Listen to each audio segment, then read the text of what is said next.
आज हम लोग जानेंगे नेचुरल नंबर के बारे में। नेचुरल नंबर नेचुरल नंबर को हम लोग हिंदी में कहते हैं प्राकृतिक संख्या। प्राकृतिक संख्या किसे कहते हैं? प्राकृतिक संख्या natural number. Natural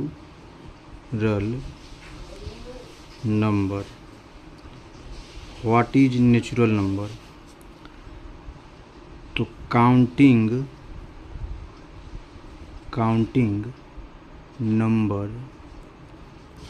numbers are called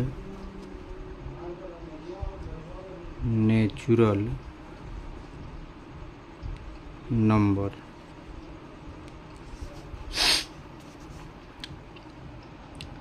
natural number, counting numbers are called natural number.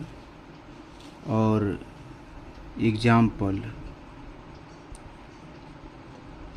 Natural number जैसे हो गया 1 2 3 4 5 6 ... इन्फिनाइट यानी अनंत तक, यानी कि 1 से शुरू होता है और अनंत तक जाता है, उसे हम कहते हैं नेचुरल नंबर। अगर इसी को हम लोग हिंदी में देखें परिभाषा इसका, तो प्राकृतिक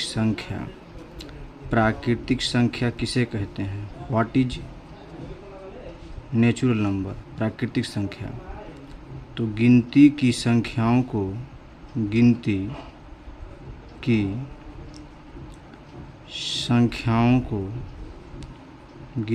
संख्याओं को प्राकृतिक संख्या कहते हैं। तो गिनती, जैसे गिनती कहाँ से स्टार्ट होती है? तो गिनती हमेशा 1 से शुरू होती है। तो 1 2 3 4 5 6 7 8 ... अनंत तक। अब प्राकृतिक संख्या को हम इस तरीके से भी समझ सकते हैं कि गिनती जो हमारे प्रकृति में ही, यानी हमारे नेचर में ही भरा हुआ है कि गिनती जब भी हम शुरू करेंगे तो 1 से शुरू करेंगे।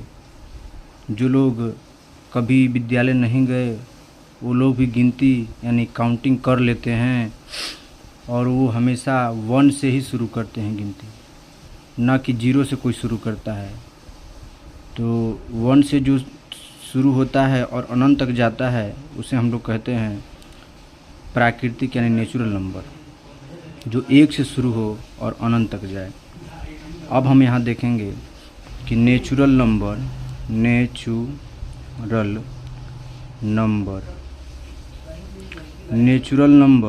यानी प्राकृतिक संख्या। प्राकृतिक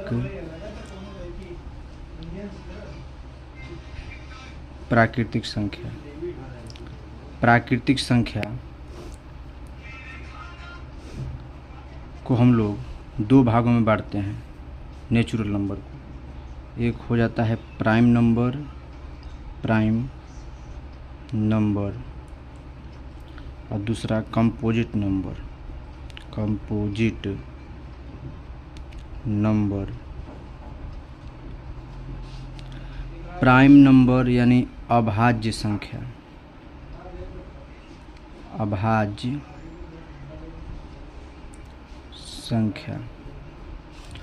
और कंपोजिट मतलब होता है भाज्य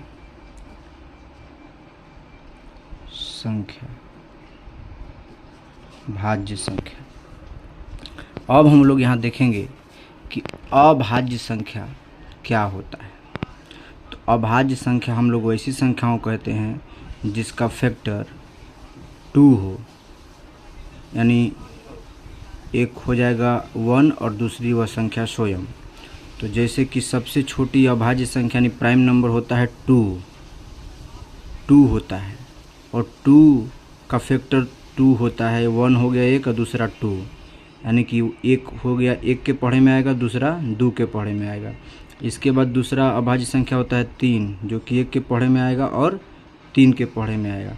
कहने का मतलब है कि जो संख्या स्वयं से और 1 से कटे, 1 से कटे, उसे हम लोग कहते हैं अभाज्य संख्या।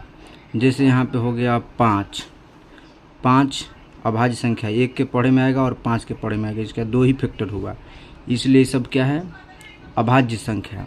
जैसे अभाज्य संख्या हो गया 7, इसके बाद 11, 13, etc, ये सब क्या है, अभाज्य संख्या। अब हम इधर देखते हैं भाज्य संख्या।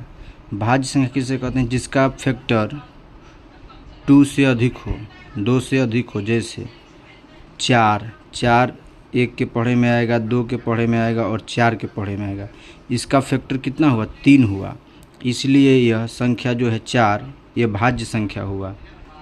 जिसका फैक्टर 2 से अधिक होगा उसे हम लोग कहेंगे भाज्य संख्या। इसके बाद आ गया आपका 6 1 के पढ़े में आएगा, 2 के पढ़े में आएगा और 3 के पढ़े में आएगा और 6 के पढ़े में आएगा, इसका फैक्टर कितना हुआ, 4 हुआ, इसलिए क्या है, 2 से अधिक इसका फैक्टर है, इसलिए भी भाज्य संख्या हुआ। अब हम लोग देखते हैं कि नेचुरल नंबर 1 से शुरू होता है और 1 कहीं नहीं दिख रहा है, यानी कि सबसे छोटा अभाज्य संख्या 2 है। इसके बाद 3, 5, 7, 11, 13, ऐसे करते करते 17, आगे जो भी etc इत्यादि। और सबसे छोटी भाज्य संख्या 4 के बाद 6 के बाद 8 के बाद 9 के बाद 10 के बाद 12, ऐसे ही 6, 8, 9, 10, 12 etc। अब आप लोग को लगता होगा कि 9 जो है विषम संख्या है, ये कैसे भाज्य संख्या हो गया, तो 9 भी एक भाज्य संख्या है, क्योंकि 9 1 के पढ़े में आएगा, 3 के पढ़े में आएगा और 9 के पढ़े में आएगा, यानी कि इसका फैक्टर 3 हुआ, इसलिए क्या हुआ, ये भाज्य संख्या हुआ, क्योंकि इसका 2 से अधिक फैक्टर है। अब यहाँ देखते हैं हम लोग 1 के बारे में।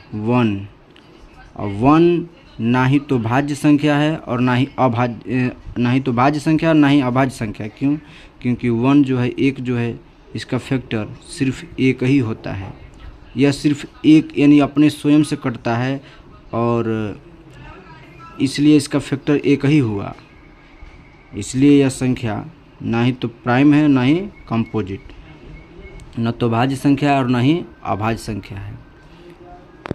Thank you.